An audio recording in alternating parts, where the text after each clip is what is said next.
Everyone, welcome to our channel education hotspot. So हम लोग class 12 sociology की term 2 की रिवीजन की बात कर रहे थे। तो यहाँ पे आप लोगों ने जो मुझे डाउट में टॉपिक भेजे हैं उनमें से मैं कुछ टॉपिक लेके वीडियो बना रही हूँ। I thought it will help all the student. I hope it will help all of you. ये सबकी हेल्प करेगा। तो यहाँ पे मेरे पास एक टॉपिक आया था, that is green revolution. Green revolution जब आपके एग्जाम में आएगा तो यहाँ पे या तो ये डायरेक्ट ग्रीन रिवोल्यूशन के नेम से आ सकता है या फिर ये आ सकता है topic by the name of agricultural reform, कि आपके एग्रीकल्चर में काफी रिफॉर्म हुए थे। एग्रीकल्चर प्रोडक्टिविटी एंड प्रोडक्शन को बढ़ाने की बात की गई थी। दैट रिफॉर्म्स, उसमें से एक टेक्निकल रिफॉर्म था, टेक्नोलॉजी में कुछ चेंज किया गया था, जिसको हम क्या बोलते हैं, हम लोग ग्रीन रिवोल्यूशन बोलते हैं। इसके अलावा एग्रीकल्चर रिफॉर्म में there are some land reform, land को लेके भी कुछ रिफॉर्म्स थे। तो that land reform was first land ceiling. First land reform was land ceiling, means putting up the limit on the maximum holding of the land. Putting up the limit on the maximum holding of the land, कि आप अपने पास कितनी maximum land रख सकते हो उसके ऊपर by the government limit लगा दी गई, कि up to a certain extent आप जो है अपने पास लैंड नहीं रख सकते हो। In case we find that अगर हमें ऐसा मिला तो we will take that land, हम वो लैंड आपसे लेके we will give it to some other जिनके पास वो लैंड नहीं है, जो लैंडलेस फार्मर है, लैंडलेस लेबरर है। ये इनइक्वालिटी को कम करने के लिए किया गया था, because at that time wealthier people जो थे वो ज्यादा वेल्दी हो रहे थे। टैप ट्रैप में जो लैंडलेस लेबरर थे, जो जिनके पास जमीन कम थी, उनको फंसा लेते थे और फिर इस तरीके से they are growing up and they are going down. तो गवर्नमेंट ने इस चीज को कर्व करने के लिए मल्टीपल स्टेप लिए थे। The first step is land ceiling, the another step is regulation of rent. आप उनसे जो रेंट चार्ज करते थे, लेबरर से जो रेंट चार्ज किया जाता था, that was very much high, वो बहुत हाई था। कोई भी अपनी मर्जी से कितना भी रेंट चार्ज कर रहा है। दैट्स व्हाई आल्सो गवर्नमेंट से कि now I will decide what will be the rent, मैं डिसाइड करूंगी कि रेंट क्या रखना है। Regulation of rent is done by the government. ये सब चेंजेस आ रहे थे ना, तो चेंजेस को ही हम क्या बोलते हैं, रिफॉर्म्स बोलते हैं। तो these are the land reform, जो एग्रीकल्चर रिफॉर्म का पार्ट थे। और वही एक और इंपॉर्टेंट पार्ट जो लिया गया, that is abolition of intermediaries. Intermediaries मतलब पहले एक जमींदारी सिस्टम चलता था, ये सब चीजें चलती थी। तो जो इंटरमीडियरीज होते थे, मिडलमैन होते थे, ये अपना अपना हिस्सा लेते थे और एट लास्ट तक प्रोडक्ट जो कॉस्ट बर्डन पड़ता था वो फार्मर्स पे, लेबरर्स पे बहुत ज्यादा पड़ता था। सो दैट्स व्हाई ये बोला गया कि सारे मिडलमैन को बीच से हटाओ, सो दैट एक डायरेक्ट कॉन्टैक्ट एस्टैब्लिश हो सके। उन पे बर्डन जो है, जो कॉस्ट का सारा बर्डन आप अल्टीमेटली उन पे डाल देते हो, वो उन पे ना पड़े। So this is the basic thing जो लैंड रिफॉर्म हमें देखने को मिले। प्लस द नेक्स्ट थिंग जो आपका डाउट है, दैट इज टेक्निकल रिफॉर्म। जो मेन टॉपिक है that is technical reform. Technical reform में क्या था, टेक्निकल रिफॉर्म में एक ही चीज थी, दैट इज ग्रीन रिवोल्यूशन। और ग्रीन रिवोल्यूशन क्या था? Green revolution is the revolution which is related to increase the productivity। भाई हमें जो हम खेती कर रहे हैं ना, तो हमें अपने उसकी फसल की क्या बढ़ानी है, प्रोडक्टिविटी बढ़ानी है। पहले हम जितना उगा पा रहे थे, नाउ वी वांट कि हम उतने ही रिसोर्सेज के साथ ज्यादा प्रोडक्शन करें। तो इसके लिए आपको अपनी टेक्निक स्ट्रॉन्ग करनी पड़ेगी। तो इन केस आपने टेक्निक स्ट्रॉन्ग कर ली है, तो यहाँ पे कैसे स्ट्रॉन्ग की गई, आपने इंट्रोड्यूस करे high yielding variety seeds, HYV seeds. What are these seeds? The name is high yielding variety seeds. तो ये जो high yielding variety seeds थे, ये एक नए तरीके के टेक्निकली इंप्रूव्ड मॉडर्नाइज सीड्स थे, जिससे क्या था, प्रोडक्शन प्रोडक्टिविटी पे बेनिफिट पड़ रहा था। ग्रीन रिवोल्यूशन जो इंट्रोड्यूस किया था, that was introduce in 2 phases, 2 हिस्सों में ये इंट्रोड्यूस किया गया। It was introduce in 2 phases, ठीक है। फर्स्ट इन फ्यू पार्ट्स, फिर लेटर ऑन रिमेनिंग पार्ट में इसको लाया गया। अब ग्रीन रिवोल्यूशन जब लेके आए तो इसके इंपैक्ट क्या पड़े? जब भी हमसे किसी चीज के इंपैक्ट पूछे जाते हैं तो impact can be positive as well as negative. किसी चीज के इंपैक्ट अच्छा भी हो सकता है और बुरा भी हो सकता है।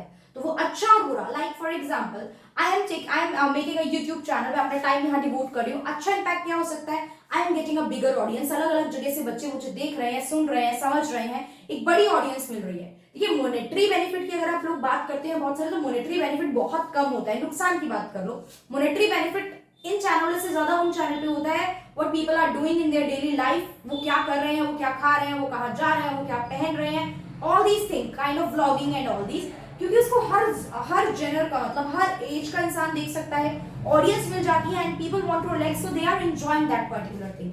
बट एजुकेशनल चैनल में ओनली दो स्टूडेंट विल कम, सारे तो वो भी नहीं आते हैं जिनको ये सब्जेक्ट पढ़ना है, प्लस उनमें से भी कुछ सेलेक्टेड लोग इस चैनल को फाइंड करके चैनल तक पहुंच पाते हैं। तो यहाँ पे जब मैं टाइम दे रही हूँ उस हिसाब से जो मॉनेटरी आउटपुट मुझे मिलना चाहिए, हो सकता है जो टाइम मैंने यहाँ वीडियो बनाने में या मैं चैनल के लिए 1 घंटा मैंने वीडियो में लगाया वो मैं अपनी सर्विसेज कहीं और जाके दूं तो मुझे ज्यादा बेनिफिट मिले। तो प्लस भी है और माइनस भी है।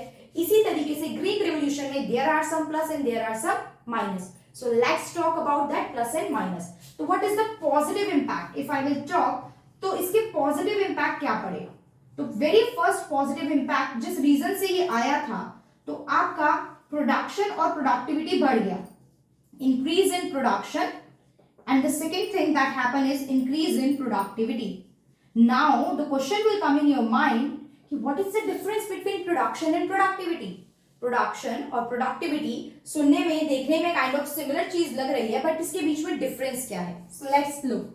Suppose there is a land, ये एक land है, यहाँ से आप जितना भी total produce लेते हो, this is your production, कि total कितना production हुआ। लेकिन अब एक पर्सन के पास इतनी लैंड है और एक पर्सन के पास इतनी लैंड है, is it possible for you to compare the production of these two? आप obvious बात है, इसके पास लैंड ज्यादा है, इसका प्रोडक्शन ज्यादा होगा। तो हम ऐसे केस में क्या करते हैं, we will find out the productivity. हम ये देखते हैं कि कितना लैंड है प्लस आप जनरली 1 किलोमीटर एरिया में कितना प्रोड्यूस कर रहे हो। तो हम लैंड प्रोडक्शन को लैंड वाले एरिया से डिवाइड करके आपकी जनरली पर किलोमीटर पर एरिया के बेसिस पे जो है वो आउटपुट निकाल लेते हैं और वही आउटपुट आपका प्रोडक्टिविटी बन जाता है। तो या इस टाइम पे जो जब हाई यील्डिंग वैरायटी सीड्स आई तो प्रोडक्शन भी बढ़ा, प्रोडक्टिविटी भी बढ़ी, क्योंकि नई तरीके की सीड्स थी, लोग इससे काम भी कर रहे थे, तो एम्प्लॉयमेंट भी बढ़ा। ठीक है, increase in employment, employment generation भी हुई लोगों की, और क्योंकि लोगों की एम्प्लॉयमेंट जनरेशन होगी तो लोगों की इनकम भी तो बढ़ जाएगी। People will tend to increase, मतलब काम कर रहे हैं तो पैसा भी ज्यादा मिलेगा, तो इनकम भी बढ़ गई। अब इनकम भी बढ़ गई, ठीक है, प्लस एक और यहाँ पे पर्पस सॉल्व हुआ, that is we become self reliance. हम लोग क्या बन गए, हम लोग सेल्फ रिलायंस बन गए।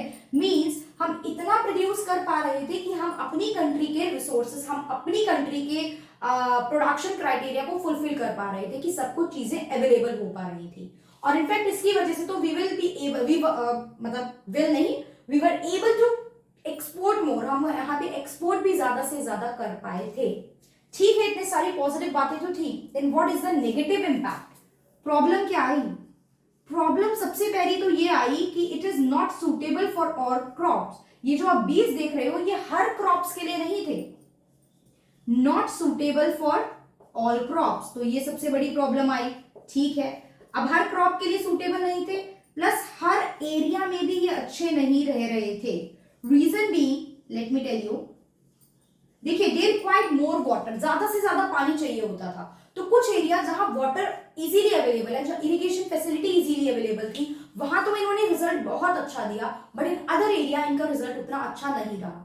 तो ड्यू टू दिस कुछ एरिया, कुछ स्टेट बहुत प्रॉस्पर कर गए और कुछ स्टेट उतना प्रॉस्पर नहीं कर पाए। सो दैट्स व्हाई जो रीजनल गैप था, रीजनल इम्बैलेंस था, वो बहुत ज्यादा आ गया था स्टेट के बीच में। कोई बहुत आगे निकल गया है इनकम वाइज और कोई बहुत ज्यादा पीछे रह गया है।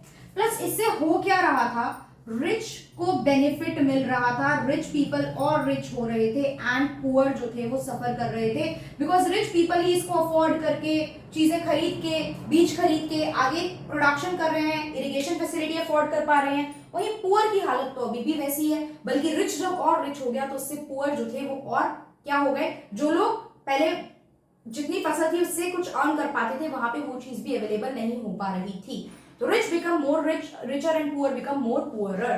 So I hope हमारा concept clear हो गया होगा। Here in this topic I not only covered the concept of Greek Revolution, whereas I covered the full detailed agricultural reform. In this we talk about the land reform as well as the technical reform, and Green Revolution is a part of your technical reform.